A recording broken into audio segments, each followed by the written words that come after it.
critical concept for social psychology that everyone should be aware of and try to incorporate in their daily life is self-regulation, which is the ability to adequately control and regulate emotions when necessary. A noteworthy longitudinal study in 310 children found that there are several attention and emotional predictors during their early childhood that pertain to self-regulation. A significant predictor that affects both emotional and attentional function is internal relation, which refers to how developed the relationship between the child and the parent is. Thus, if we are to develop great self-regulation skills for the rest of our lives, our parents and behaviors as children play major roles. Furthermore, an important study sought to explain the effects of self-regulation across university students. The researchers' main purpose was to test how much self-regulation affects an individual's self-esteem and life satisfaction. After performing numerous tests and collecting data from, example, 160 students, the researchers found that those students who had the highest level of self-regulation experienced the highest level of both self-esteem and life satisfaction. Moreover, an insightful study conducted on 21 participants, 21 to 7-year-olds, who utilized music as an effective means of self-regulation, found that the levels of self-regulation remained highly similar across the different age groups. The research explanation of why levels of self-regulation remain constant throughout the age group is due to the fact that all the participants share almost the same strategies of using music to regulate their emotions.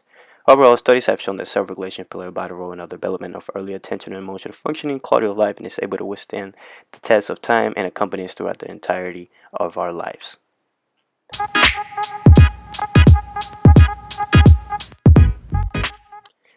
From the set of collected studies, a study entitled Emotional Self-Regulation is the predictor of self-esteem and life satisfaction among university students possesses the best procedures for research in self-regulation. The researchers' method consisted of first gathering 160 college students, 18 to 25-year-olds from around the area. 3 distinct scales were chosen to assess self-regulation, self-esteem, and life satisfaction. The Emotional Self-Regulation Scale measures a variety of emotional skills. The Rosenberg Self-Esteem Scale aims to directly measure the self-esteem of the participant. The Satisfaction with Life Scale measures the contentment state and overall life satisfaction of the participant. The actual procedure of the experiment consisted of grouping the participants and then having them answer every question on the list in a battery of tests. Once data was collected, further statistical analysis was performed.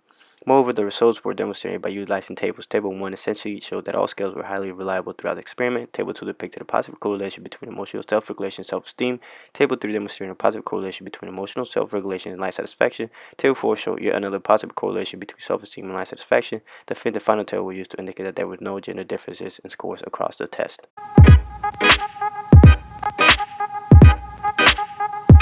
This is Andres, an average college student. As any college student can relate, he is under the pressure and the need for money, which can add more stress on top of the schoolwork that he has from his classes in general. However, what causes the most stress for him is not the lack of money, but the tons and tons of homework and assignments and video projects and readings and studying for exams that he has to do. Then one day, after seeing Andres struggle for countless amounts of hours and weeks and months, one of his best friends introduced him to the concept of self-regulation and how it can increase his overall life satisfaction and self-esteem.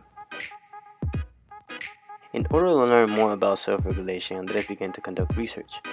Through it, he found out how studies have shown how beneficial it is to possess a high level of self-regulation. From his research, he learns that the key for self-regulation is to learn to control one's emotion at all times, by either coping with the events thoughtfully and developing mental mechanisms such as a buffer to stress, or by engaging in exercise, or by listening to music which relaxes oneself. In the end, by learning more about self-regulation, Andres was able to get better grades and is overall more content and happier with his life.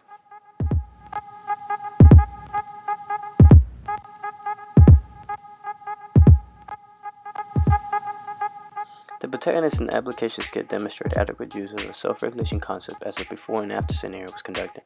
Before the protagonist knew about self-regulation, he was experiencing high moments of stress and was not too satisfied with his life. Once he became introduced to self-regulation through a friend, conducted research, and then placed into practice what he discovered about self-regulation, his life changed for the better. He allowed himself to be less affected by stressful events, be a careful regulation of his emotions by either taking a moment to think things through logically or by engaging in activities that are relaxing such as listening to music or exercising. After a while practicing self-regulation, the protagonist experienced firsthand its extremely positive effects that include greater life satisfaction, which he showed by being more contented in his everyday life, and being more resilient to stress, which he demonstrated by obtaining better grades and suffering less from stress-inducing events.